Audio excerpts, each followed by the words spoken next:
The first one is around allowing a new strategy to play out and how that requires that you grow as a leader and embrace your fear. We think of putting new strategies, new systems in place when we're growing our business. And it's super important to understand that when you put those new strategies in place, or even when you're talking about them or contemplating doing them, that can bring up all kinds of old fears. It can bring up all kinds of, past times that you have tried a new strategy and maybe it didn't go very well or it fell apart. But, on the other hand, it can also bring up times when a brand new strategy or new content, new copy made a huge difference. And I think it's really important to keep those positive things in mind. And if some of the negative pieces, fear around really embracing that new strategy, say, comes up, you really need to take some time and sit with it and understand what is really being asked of you.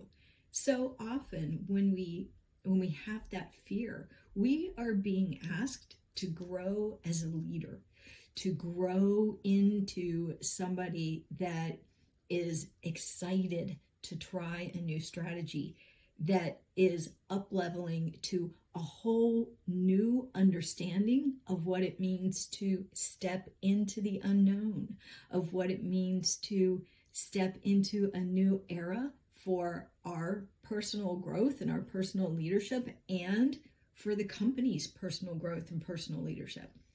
Often what I see happen when you're putting a new strategy into place is that you either get the whole thing put into place, release it out into the wilds, and then maybe nothing happens for a day or 2 days or 3 days or 4 days. And all of that fear comes back up, and all of a sudden you're thinking, that strategy, no good, it's not going to work, it's terrible. Just stop it, pull it all, we're going to go back to the old way. And that's exactly what you don't want to do.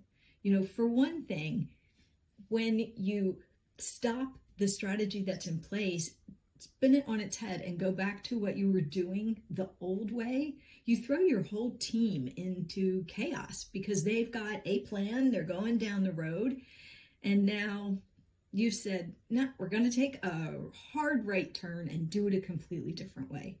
So that throws a lot of chaos into your team space. It also says to whoever designed that new strategy for you, I don't trust you. I don't trust you. I don't trust that you can do what you say you can do. So I'm going to sabotage the whole process right from the very beginning. That's not probably the way you want to interact with an expert. The other piece is, once you let that strategy out there, and pull it back, you lose a lot of learning opportunities. There's a lot that can be learned from a new strategy, from things that work and also things that don't work. And I think that's really important, is to learn everything you can every time you put a new strategy out there. The other thing to keep in mind is strategies don't always go rockets and blazing in the first 48, 72 hours, even in the first week. Now, some of them do, granted, some of them, right out of the park right away, this is a great idea. But these things can have a longer tail on them. So it's really important to trust yourself, trust your team, trust whoever it was that helped you develop that new strategy, and really give it time to sing and to grow.